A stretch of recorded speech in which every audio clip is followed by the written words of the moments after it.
বাংলাদেশ জাতীয়তাবাদী দল বিএনপি ঈশ্বরগঞ্জ থানার মকটুনা ইউনিয়নের 2 নং ওয়ার্ডে সকল ইউনিয়নের নেতাকর্মী সহ জনাব জাকির হোসেন নয়ন সাহেবের নেতৃত্বে আমরা গণসংযোগ করে প্রত্যেকটি লোকের কাছে ধানের শীষের ভোট চেয়েছি।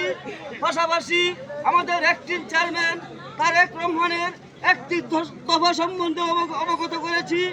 ভাইয়েরা আমার, আপনারা জানেন অল্প কিছুদিন আগে কেন্দ্র থেকে ঘোষণা এসেছে আমাদের ঈশ্বরগঞ্জের লুৎফুল নাহান মাজেদ বাবু ভাইকে ধানের শীষের প্রতীক দিয়ে ঈশ্বরগঞ্জে পাঠিয়েছে। আমরা লুৎফুল নাহান মাজেদ বাবু ভাই আমাদের দক্ষিণ ঈশ্বরগঞ্জের লোক, তাই আমরা এই দক্ষিণ ঈশ্বরগঞ্জের লোক দল মত নির্বিশেষে সকলেই মিলে আমরা এই সুবর্ণ সুযোগকে ব্যবহার করে আমরা লুৎফুল নাহান মাজেদ বাবু ভাইকে ধানের শীষ প্রতীকে জয়যুক্ত করে জনাব তারেক রহমানের হাতকে শক্তিশালী করে তুলি।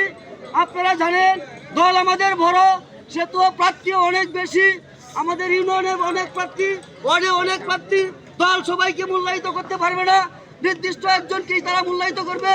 যাকে মূল্যায়িত করবে তার হাত ধরে আমাদের রাজনীতি করতে হবে।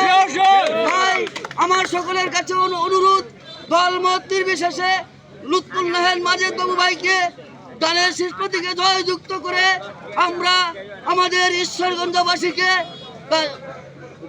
বিএনপির আমাদের তারেক রহমানের এই উপহার দিয়ে আমরা আমাদের প্রার্থীর শক্তিকে আরো শক্তিশালী করে তুলি।